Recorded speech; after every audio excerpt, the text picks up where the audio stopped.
very little variety or choice in food, and what food was available was healthy. Now we've got the introduction of fast foods.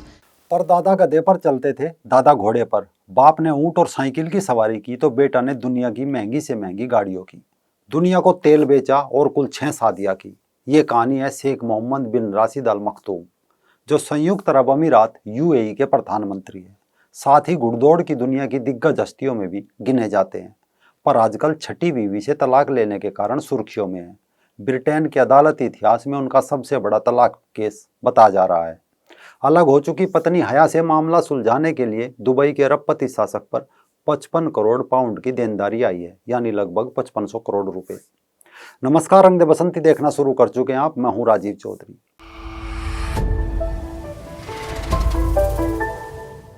आज के इस किस्से में कई चीजें हैं। इसमें पैसा, रुतबा, शोहरत है। इस किस्से में अय्यासी है, घुटन है तो कैद है, और इस्लाम भी है। इस्लाम इसलिए कि पैसा तय नहीं करता कि हमारी ज़िंदगी कैसी हो, बल्कि सोच तय करती है कि जो ज़िंदगी आप जी रहे हैं उसमें ज़िंदगी नाम की कोई चीज़ भी है या नहीं। आज़ादी, स्वतंत्रता और अपनी इच्छा से जीवन जीने वाली ये लड़की राजकुमारी हया है, जो जॉर्डन के शाह अब्दुल्ला की सौतेली बहन है। आज से 21 साल पहले का इनका ये वीडियो है, जब एक आज़ाद ख्याल लड़की राजकुमारी हया को घुड़सवारी का शौक़ था। घुड़सवारी का शौक़ भी ऐसा कि राजकुमारी हया ने साल 2000 के ओलंपिक खेलों में जॉर्डन का प्रतिनिधित्व भी किया था, यानी ओलंपिक खेलों में अपने देश की ध्वजवाहक थी। पर इस कहानी के पीछे कई कहानियां छिपी सिसक रही है। जो घुटन इस कहानी के पीछे है, वो घुटन दुनिया के अखबारों के चमकीले पन्नों से मानो गायब है। असल में ये ओलंपिक गेम सितंबर माह में हुए थे साल 2000 में, मगर इससे 1 महीने पहले अगस्त 2000 दुबई से हजारों कोस दूर ब्रिटेन की एक शाम 19 बरस की एक लड़की अपने 2 दोस्तों के साथ एक बार में गई। देर रात तीनों बार से निकले। सड़क पर टहलते हुए वो चले जा रहे थे। तीनों को नशे की हल्की खुमारी थी कि एकाएक एक कार उनके बराबर में आकर रुकी। कार के भीतर 4-5 लोग थे। उन्होंने लड़की को जबरन कार में बिठाया। फिर वो चारों लड़की को एक पोश इलाके की इमारत में ले गए। रात भर उसे यहीं रखा। अगले रोज एक प्राइवेट जेट में बिठाकर लड़की को ब्रिटेन के बाहर ले जाया गया।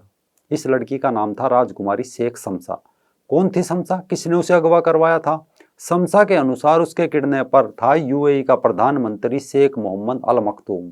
उम्र 72 साल, 6 शादियों से कुल 25 बच्चे। इन्हीं 25 औलादों में से एक थी राजकुमारी शमसा, जिसे अगस्त 2000 में खुद उसके बाप ने ब्रिटेन से किडनैप कराया था।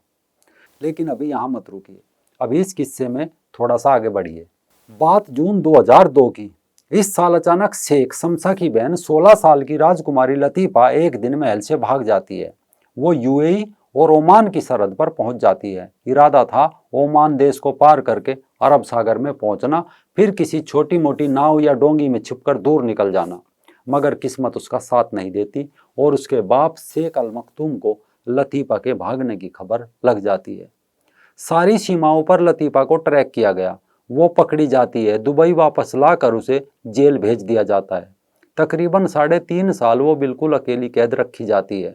खूब टॉर्चर की जाती है। जब ये पक्का हो जाता है कि उसने सबक सीख लिया तो उसे जेल से रिहा कर दिया जाता है। ध्यान रखिए, रिहाई मिलती है, आज़ादी नहीं। लतीफ़ा जेल की जगह अब 40 कमरों के एक आलीशान महल में कैद थी। 100 नौकर और पहरेदारों की निगरानी उस पर बैठा दी जाती है। खूब पैसा भी मिलता है, मगर खर्च करने की आज़ादी नहीं। किसी दोस्त से मिलने की परमिशन नहीं, अपनी मर्जी से कहीं आने जाने की छूट नहीं।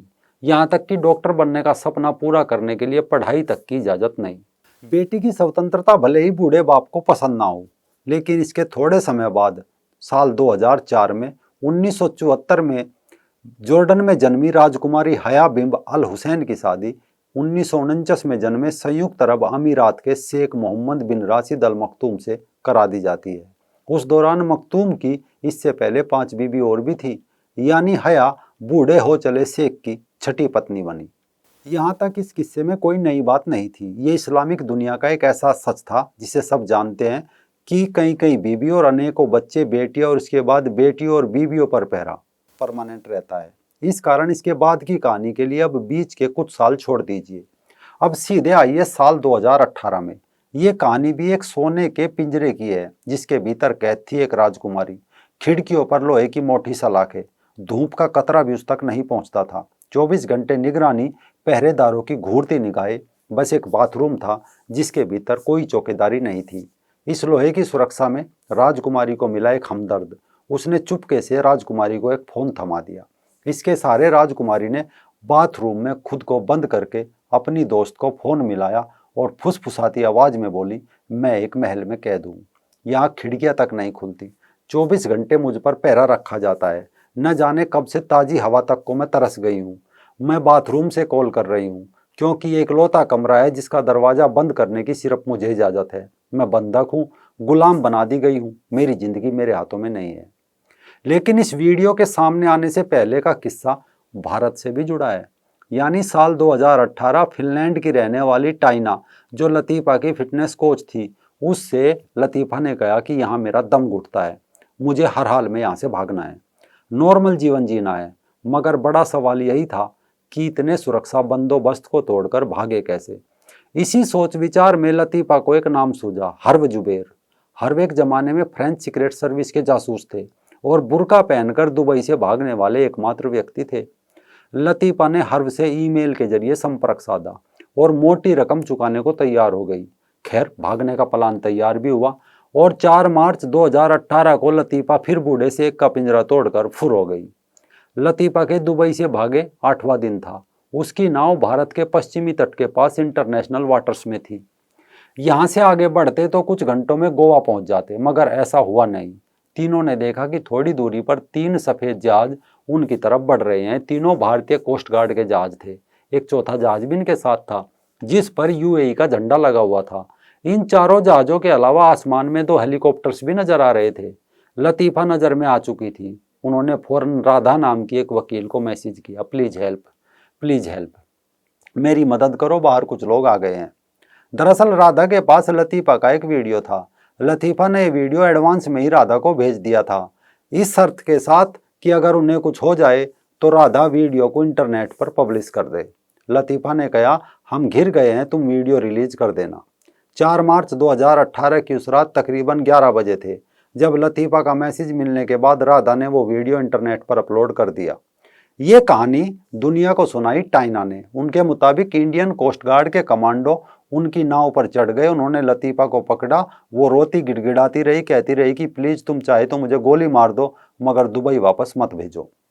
लतीफ़ा ने यह भी कहा कि वो इंटरनेशनल वाटर्स में है, भारत से शरण मांगना चाहती है, उन्हें जबरन वापस भेजना गैर कानूनी है। मगर इसके बावजूद भी इंडियन कोस्ट गार्ड ने उन्हें यूएई सिक्योरिटी फोर्सेस के हवाले कर दिया।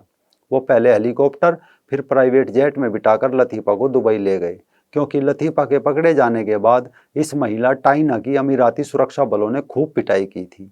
बाद में उसकी रिहाई की। फिर आया साल 2019। इस दौरान टाइना अपने परिवार से मिलने फिनलैंड गई हुई थी। यहाँ एक रोज मार्केट में एक अजनबी उनके पास आया। उसने टाइना से एक सवाल पूछा और कहा, लतीफ़ा को कापोएरा सिखाते हुए तुमने उनका क्या कोई निकनेम रखा था? टाइना का जवाब सुनकर उस अजनबी ने उन्हें एक फ़ोन थमाया। उस फ़ोन की घंटी बजी। उठाया तो आवाज़ आई, हेलो, मैं लतीफ़ा बोल रही हूँ। ये वही वीडियो है जब एक कैद राजकुमारी बाथरूम में छिपकर अपनी सहेली को फ़ोन करती थी। वो लतीफ़ा ही थी। वो वीडियो कॉल पर टाइना को अपनी दुर्दशा बताती थी। टाइना इन वीडियोज़ को रिकॉर्ड कर लेती थी, ये सोचकर कि शायद कभी ज़रूरत पड़ जाए।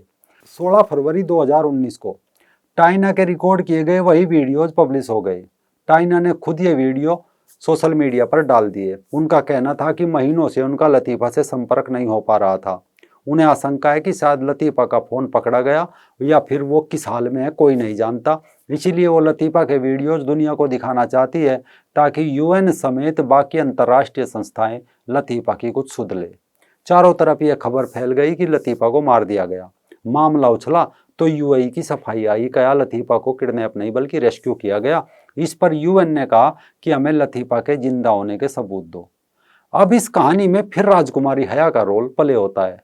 जो शेख अल मखतूम ने साजिश रची थी, उस षड्यंत्र में कहीं ना कहीं हया का भी रोल था। दरअसल 2019 में वैसे तो हया दुबई से भाग गई थी। ब्रिटेन में अपने पति पर मुकदमा भी किया था। कहा था कि शेख उन्हें मरवाना चाहते हैं। लेकिन एक औरत होकर भी लतीफ़ा वाले प्रसंग के समय हया ने बूढ़े शेख का साथ दिया था। और इससे पहले सितंबर 2018 में एक रोज हया लतीफ़ा से मिलने आई थी। कहा तुमको परीक्षा देनी होगी, मैं तुम्हें किसी से मिलवाऊंगी, अगर तुमने वहां ठीक बर्ताव किया तो तुम्हें रिहा कर दिया जाएगा। इस वादे के साथ हया लतीफ़ा को मिलवाने ले गई मैरी रॉबिन्सन से। मैरी आयरलैंड की पूर्व राष्ट्रपति है, यूएन की हाई कमिश्नर भी रह चुकी है। खास इस मुलाकात के लिए मैरी 15 दिसंबर 2018 को दुबई पहुंची, हया लतीफ़ा को उससे मिलवाने लाई।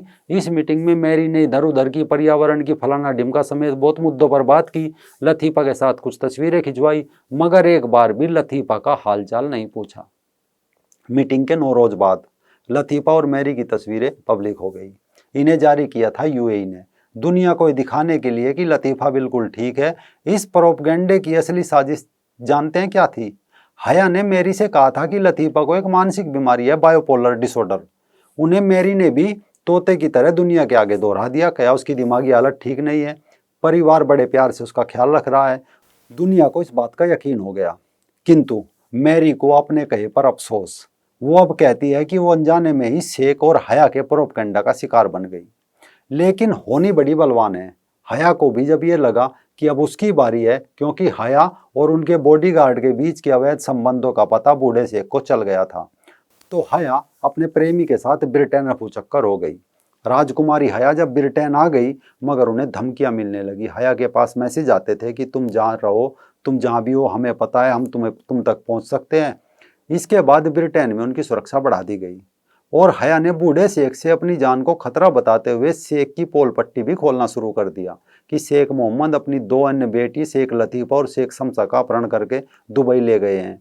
तो अब मूल हिस्सा ये है कि अब ब्रिटेन के हाई कोर्ट ने जो फैसला सुनाया है, उसके मुताबिक राजकुमारी हया को दी जाने वाली रकम से उनकी 2 संपत्तियों के रखरखाव का खर्च पूरा किया जाएगा। फैसले में 2 बच्चों को सालाना 56 लाख पाउंड देने को कहा गया है। 2 बच्चों में से एक 14 साल की बेटी और एक 9 साल का बेटा है। उन्हें 29 करोड़ पाउंड की गारंटी मनी दी जानी है। कुल मिलाकर अब की बारी बूढ़े शेख की हार हुई, उस शेख की जिसने अपने पैसे और ताकत के बल पर बेटियों को कैद कर लिया, लेकिन अपनी छठी बीवी और उसके प्रेमी को कैद नहीं कर पाए। और आज शेख को तलाक निपटारे के रूप में 5500 करोड़ रुपए का भुगतान करने का आदेश मिला है, जिससे राजकुमारी हया और उनके बच्चों की सुरक्षा हो सके। या कहो यह कीमत सिर्फ इस कारण चुकाई जा रही है ताकि हया का मुंह बंद किया जा सके, ताकि शेख के बाकी कुकर्म बाहर न निकल सके। इस किस्से से यह भी पता चलता है कि इस्लाम में महिलाओं की आज़ादी बताने वाले, उनके हक बताने वाले कभी ये नहीं बताते कि 6ठी सदी के इस कानून में बीवी और बेटियों के लिए कितनी घुटन, सिसक और तकलीफ छिपी है।